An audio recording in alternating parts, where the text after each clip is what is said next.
Como os antigos humanos poderiam ter vivido por tanto tempo? Seria possível encontrar algo na ciência que pudesse explicar esse mistério?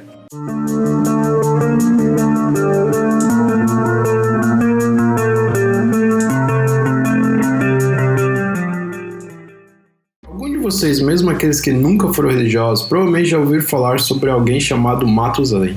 Este nome normalmente é citado quando você quer se referir sobre algo ou alguém muito velho. Matusalém é um personagem descrito no livro da Bíblia, que viveu por incríveis 969 anos, antes do dilúvio.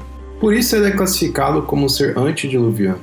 Alguns religiosos dizem que ele viveu até o dia do dilúvio, quando finalmente morreu. Acredito eu, junto com as demais pessoas que não estavam na arca com Noé.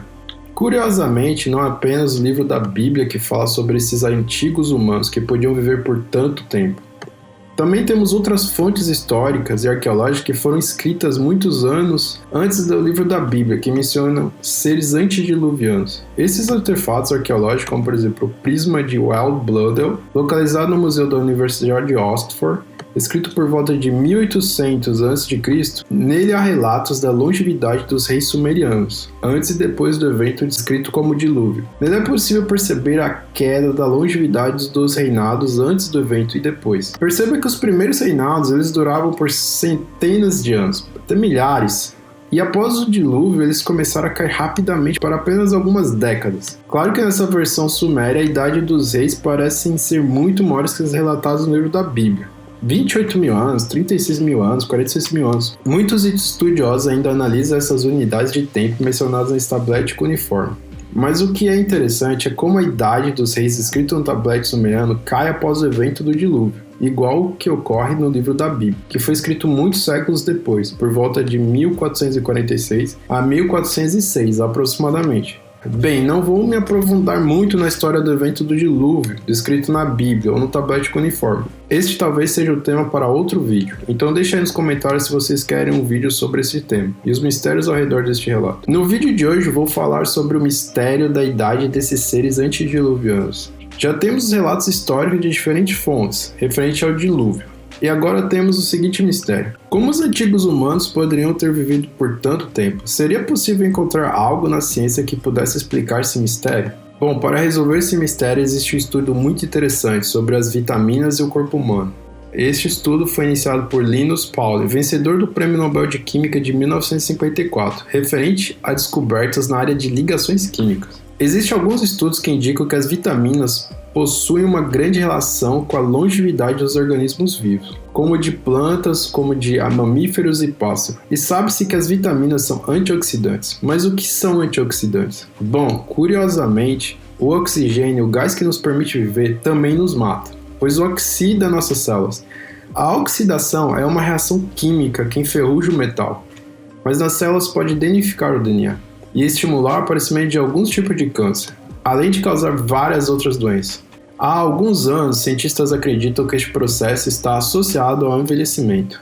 Neste caso, as vitaminas, que são substâncias antioxidantes, nos ajudam a combater este processo de danificação do DNA. Em especial, temos o ácido ascórbico, mais conhecido como vitamina C, que alguns estudos sugerem ter relação direta com a longevidade dos organismos. Alguns animais mamíferos e outras aves são capazes de sintetizar a vitamina C no organismo, produzir a vitamina no próprio corpo. Mas a longevidade de alguns organismos é bem diferente de outros. Não necessariamente significa que um irá viver mais tempo que o outro. Mas então como posso comparar se um ser vivo possui mais longevidade que o outro? Bom, para ilustrar isso melhor, existe um método que podemos utilizar para fazer essa comparação, que seria calcular quantas vezes se espera que esse organismo viva além da sua maturidade sexual. Por exemplo, vamos pegar um ser vivo em que o ambiente e a sua saúde sejam favoráveis à sua sobrevivência até uma morte natural, de velhice. Quantas vezes ele seria capaz de viver a sua maturidade sexual? Exemplo, se pegarmos um papagaio, que possui um tempo de vida médio de 80 anos, ele, em média, alcança sua maturidade sexual aos 5 anos de idade. Isso significa que se pegarmos os 80 anos de vida e dividirmos por 5 anos da sua maturidade sexual, este papagaio vive até 16 vezes a sua maturidade sexual. Ou seja, quando ele se tornar sexualmente adulto, ele viverá 16 vezes mais aquele período. Por isso dizem que os papagaios têm uma grande longevidade. Muitos acreditam que o motivo deles viverem por tanto tempo seria porque eles são capazes de sintetizar muito bem a vitamina C. Agora vamos considerar que o ser humano alcança sua maturidade sexual em média aos 12 anos, que é quando as meninas começam a menstruar. Agora imagine se pudéssemos viver 16 vezes nossa maturidade sexual como os papagaios. Isso significaria que nossa expectativa de vida seria de incríveis 192 anos. Mas então, por que não podemos viver por todo esse tempo? Bem, diferente das aves, o ser humano perdeu essa sua habilidade de sintetizar a vitamina C. Então, a única forma de conseguirmos a vitamina C em nosso corpo é através dos alimentos como laranja, limão e outras frutas cítricas. Ou seja, nós precisamos ingerir a vitamina C, já que não conseguimos produzir ela. Mas então quer dizer que se ingerirmos grandes quantidades de vitamina C, seríamos capazes de viver por mais tempo? Bom, isso não é tão simples assim. Existem estudos que dizem que consumir muito uma vitamina pode ter um efeito danoso no nosso organismo, e até nos levar à morte. Isso quer dizer que sintetizar a vitamina C não é a mesma coisa de apenas consumi-la. Talvez se algum dia voltemos a ter essa habilidade de sintetizar a vitamina C no nosso corpo, podemos aumentar nossa longevidade. Bom, muitos de vocês devem estar se perguntando, mas por que nosso corpo não consegue sintetizar a vitamina C, como os outros animais? Alguns estudos dizem que ainda hoje os seres humanos, de todas as enzimas necessárias para produzir a vitamina C, nos falta apenas uma. E esta única que está faltando no organismo humano existe, mas de maneira atrofiada. Então, muitos estudiosos dizem que os antigos seres humanos também produziam vitamina C em seus corpos. Temos o seguinte dilema. Alguns cientistas dizem que, na verdade, os seres humanos passaram a ter maior longevidade de vida a partir do momento que eles pararam de produzir a vitamina C em seus corpos, especialmente quando passamos a ser caçadores e coletores. Outros acham que não, é o oposto, que os humanos ancestrais viviam muito mais tempo e devido à perda da capacidade de produzir a vitamina C em seus corpos foi o que causou a diminuição da longevidade dos seres humanos. Seja como for, esses estudos nos dão margem científica para explicar como os ancestrais podiam viver tanto tempo, conforme relatado no livro da Bíblia, e nos tabletes cuneiformes sumerianos. A este ponto do vídeo você deve estar se perguntando, mas o que poderia ter causado a perda da capacidade do ser humano de sintetizar a vitamina C no corpo? Bom, incrivelmente, alguns estudos sugerem que apenas 2 fatores poderiam ter causado esta atrofia na enzima que nos impede de sintetizar a vitamina C. A primeira é a mudança climática muito grande na Terra que causou uma alteração no nosso DNA, atrofiando esta enzima da produção da vitamina C. A segunda seria uma mudança dramática e repentina na alimentação humana.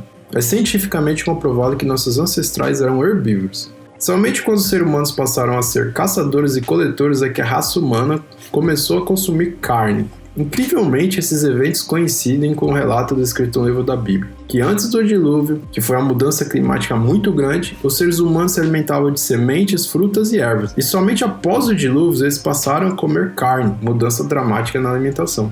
O interessante é que tanto a teoria criacionista como a teoria da evolução concordam que a raça humana passou por uma drástica mudança climática, e uma repentina mudança na dieta, onde passamos de ser herbívoro para ser carnívoros. Isso explicaria por que os seres humanos antediluvianos eram capazes de viver por tanto tempo.